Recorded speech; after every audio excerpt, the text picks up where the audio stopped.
목포시에 기증된 수십억 원 규모의 나전칠기가 갈 곳을 잃을 위기에 놓였습니다.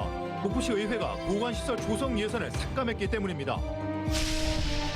목포의 한 사립고등학교에서 기말고사 재시험을 치러놓고 또다시 시험 결과를 폐기하면서 논란이 일고 있습니다.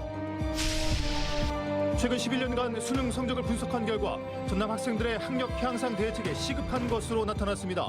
영어가 특히 취약했습니다. 비가 오는 날씨 속에 콘크리트 타설을 강행하는 아파트 건설 현장이 포착됐습니다. 건설사는 자체 규정을 내세우고 있습니다. 시청자 여러분 안녕하십니까? 목포 MBC 뉴스데스크입니다. 손혜원 전 의원이 목포시에 기증한 수십억 원 규모의 나전칠기 작품이 보관 장소를 찾지 못해 표류할 위기에 놓였습니다. 기존 보관시설은 포화 상태인데 새 보관시설 조성 예산마저 목포시 의회가 삭감했기 때문입니다. 박종호 기자입니다. 나전칠기 특별전이 열리고 있는 목포 자연사 박물관입니다. 근현대 나전칠기 작품 134점이 전시돼 있는데 90% 가까이가 손혜원 전 의원의 기증품입니다. 특별전 이후 관람 인원은 3만 9천여 명으로 지난해 같은 기간보다 만여 명 늘었습니다. 문제는 전시회가 끝나는 내년 2월 이후입니다.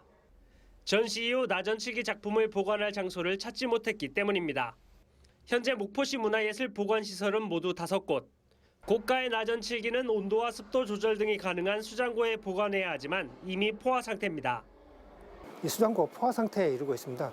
일단 자연사 박물관만 하더라도 처음에 이제 오픈한 상태에서 많은 이제 연구와 이렇게 조사를 통해서 기존에 가지고 있던 전시품들이 많이 늘어나고 있습니다.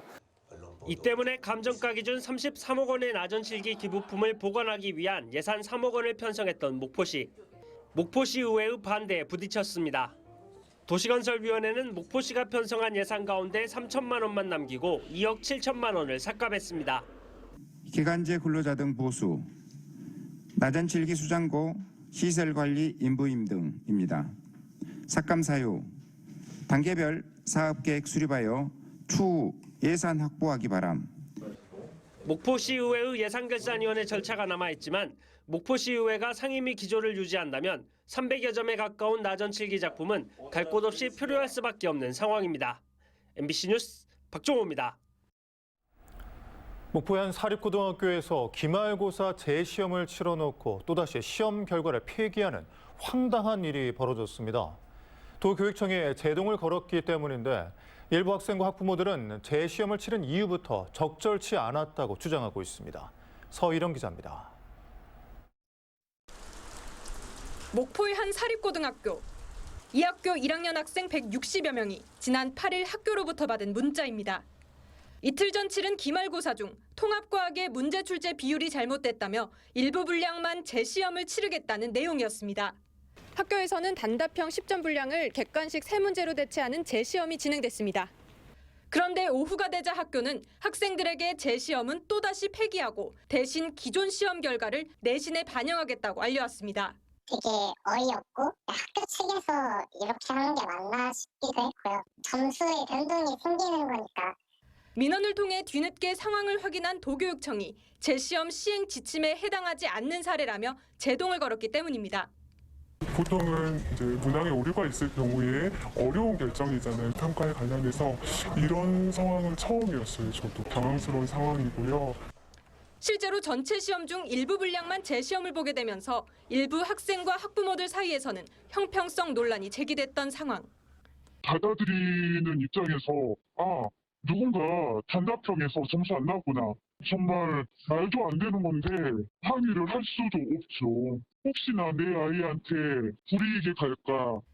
해당 학교 측은 절차상 실수였음을 인정하고 재시험 결과를 다시 폐기한 뒤 학부모들에게 사과문을 발송하겠다고 밝혔습니다.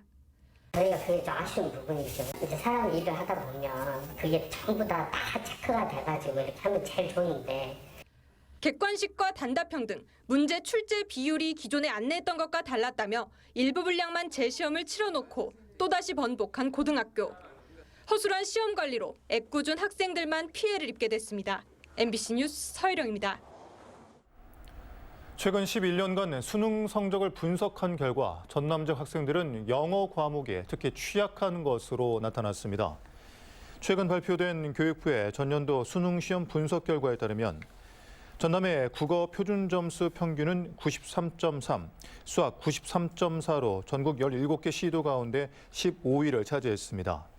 또 절대평가인 영어의 경우 90점 이상인 1등급 비율이 3.2%로 서울의 10.1%보다 크게 뒤졌고 80점 이상인 2등급 이상 비율도 14.2%에 불과했습니다.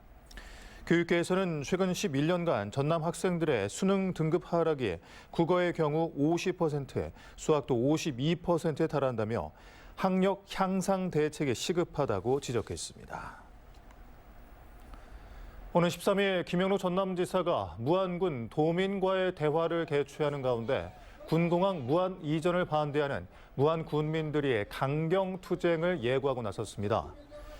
광주 군공항 무안 이전 반대 범대에는 한평 도민과의 대화는 대화의 장이 아닌 김 지사가 일방적으로 한평 군민을 설득하는 장이었다며 그런 무의미한 대화는 필요 없는 만큼 도민과의 대화를 원천 봉쇄하겠다고 강조했습니다.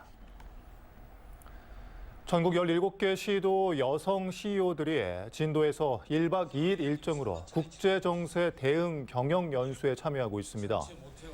전국 여성 CEO 경영연수는 국내 여성 기업인들이 경험과 정보를 공유하고 네트워크를 강화하는 취지로 매년 열리고 있으며 전남에서 열린 건 이번이 처음입니다.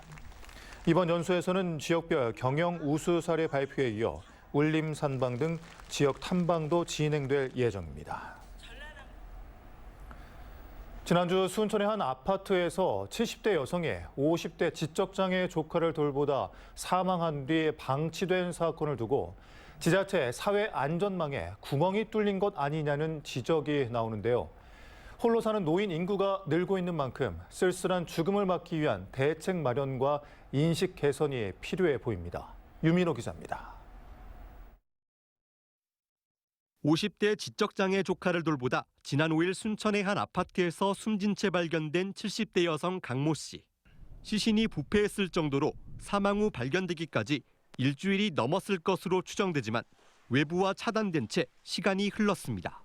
일주일씩이나 다 몰랐다고 하셔가지고. 진짜 몰랐어요. 한 번도 없어요.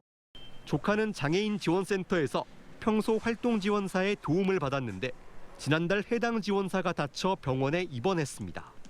순천시는 대체 인력을 구해주기로 했으나 강 씨가 이를 원치 않으면서 공백이 생긴 겁니다. 강 씨는 지난달 20일 이후 지원센터와 보름쯤 연락이 끊긴 것으로 파악됐는데 지자체가 노인과 중증장애인을 방치한 것 아니냐는 지적이 나왔습니다. 사건 이후 순천시는 지역 내 읍면동장을 대상으로 돌봄 관리 교육을 실시하고 지원센터에 경고 조치하는 등 대비책 마련에 나섰습니다. 앞으로 마을 이통장과 함께 위기가구를 적극적으로 발굴하고 돌봄 종사자의 보고 체계도 강화하겠다고 밝혔습니다. 이웃마저 모르는 쓸쓸한 죽음. 고령화의 1인 가구가 느는 추세에서 지자체 노력만으로 한계가 있는 만큼 시민의 인식 개선도 중요해졌습니다.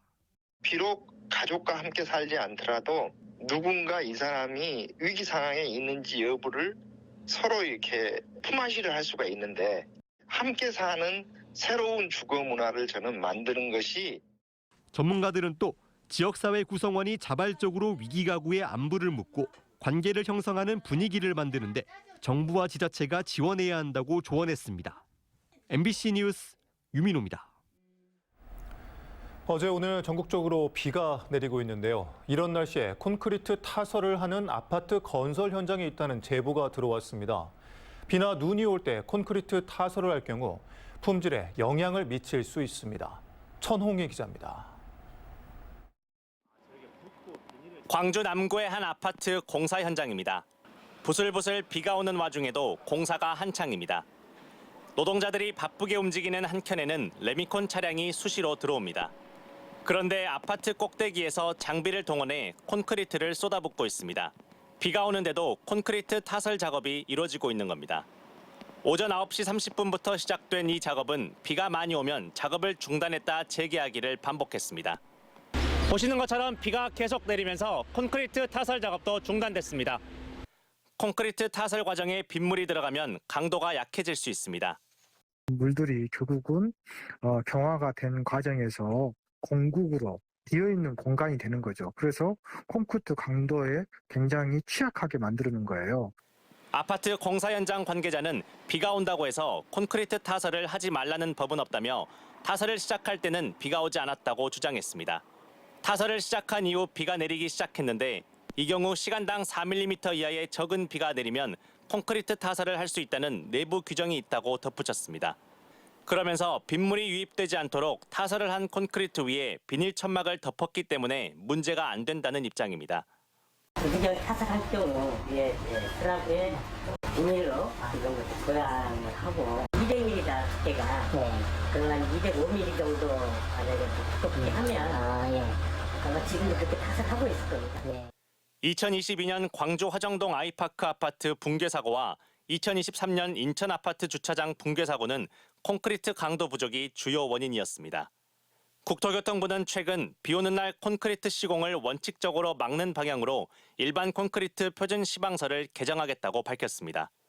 꼭 공사를 해야 하는 경우에는 구체적인 조치사항을 마련하겠다고 했습니다. 비를 맞아가며 콘크리트 타설을 해도 되는지에 대한 명확한 법적 근거가 없는 상황에서 건설사들은 자체 규정을 내세우며 빗속 콘크리트 타설을 강행하고 있습니다. MBC 뉴스 천홍입니다. 다음은 희망 2024 나눔 캠페인에 함께해 주신 분들입니다.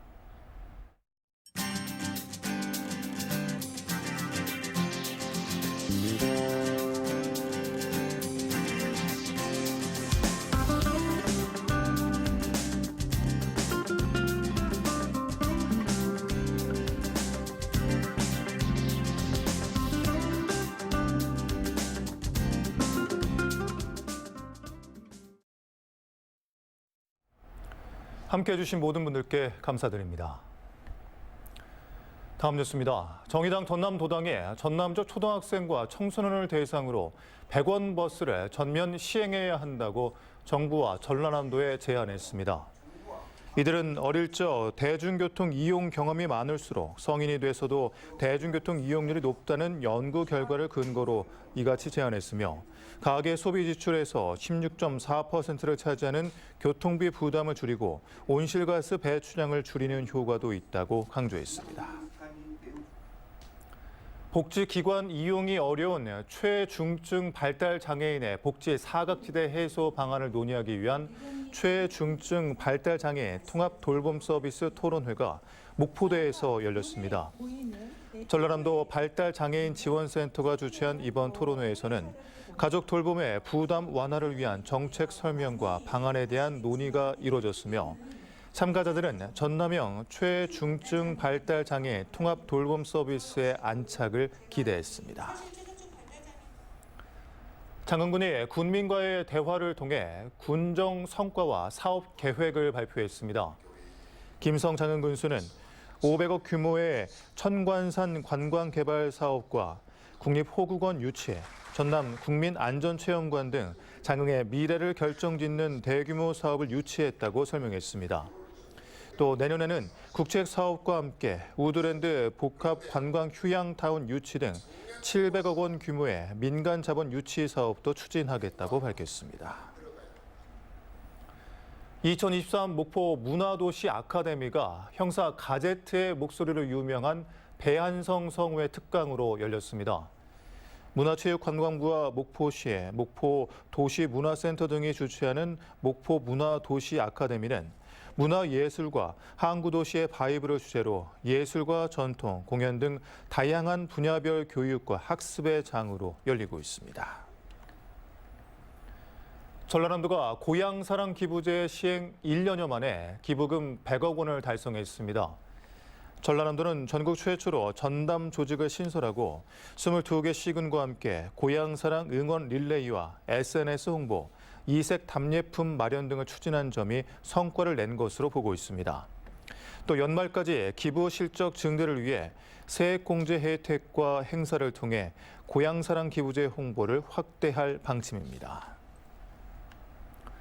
목포의 한 수입차 서비스 센터에서 차량을 훔친 뒤 인도에 버리고 달아난 용의자가 신고 일주일 만에 체포됐습니다. 목포경찰서는 지난 6일 밤 목포시 용당동에서 지인의 사무실에 숨어 있던 30대 남성을 체포해 구속했다고 밝히고 추가 절도 혐의가 있는지 조사하고 있습니다. 한편 해당 수입차 서비스 센터 측은 고객의 차량이 도난당한 지 엿새 동안 도난 사실조차 몰랐던 것으로 드러나 비난을 받았습니다. 오늘 오전 10시 10분쯤 진도군 의신면의 한 편도 1차선 도로에서 50대 서 씨가 몰던 1톤 화물차가 중앙선을 넘어 마주오던 승용차와 부딪혔습니다.